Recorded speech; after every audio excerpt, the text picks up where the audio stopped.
It's Thursday the 3rd of April, I'm Olivia and welcome to MoBuzz TV. There was a positive avalanche of April Fool's jokes on the web on Tuesday. Some good, some bad, and some just downright stupid. But we're going to kick off today's show with what is, in my opinion, the best one ever.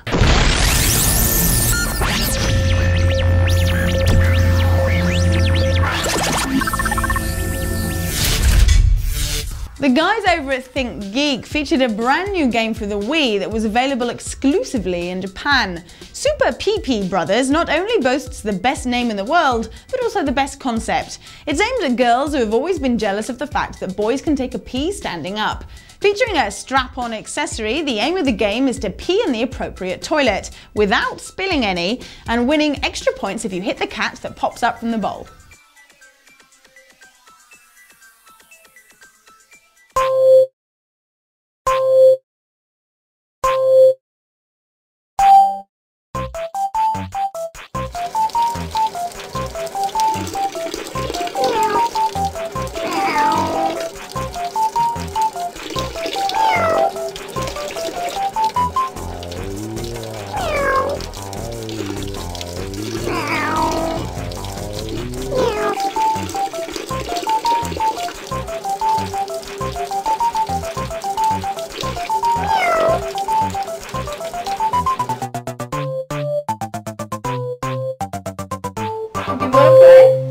No, I'm good.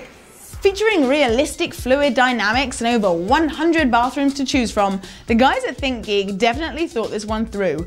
But the fact that they think a dirty cat popping up out of a toilet bowl is normal behaviour is slightly worrying.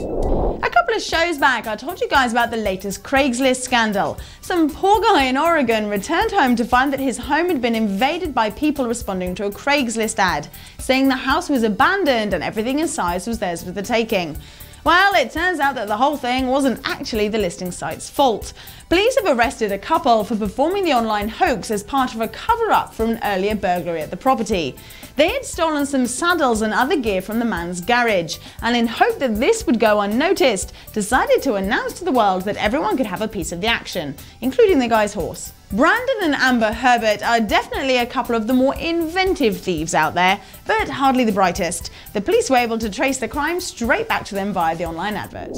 Speaking of things being not entirely as they seem, a supposed rape case involving YouTube has hit the headlines again.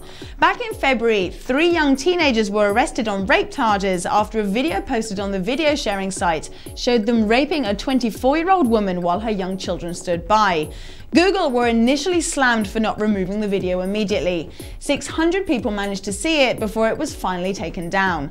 However, on March the 28th, the female victim was arrested on suspicion of underage sex and perverting the course of justice. Police don't seem to think that her story of the attack seems to add up, and have said that now the 3 teenage boys are unlikely to face charges. Crazy, eh? Imitation is the highest form of flattery, or so everybody tells me. And there are many out there who, while welcoming a flattering form of imitation, would also appreciate a little bit of recognition for their hard work so blatantly robbed.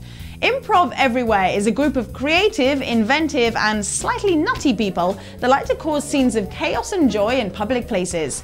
One of their most successful missions was their now famous Frozen Grand Central video.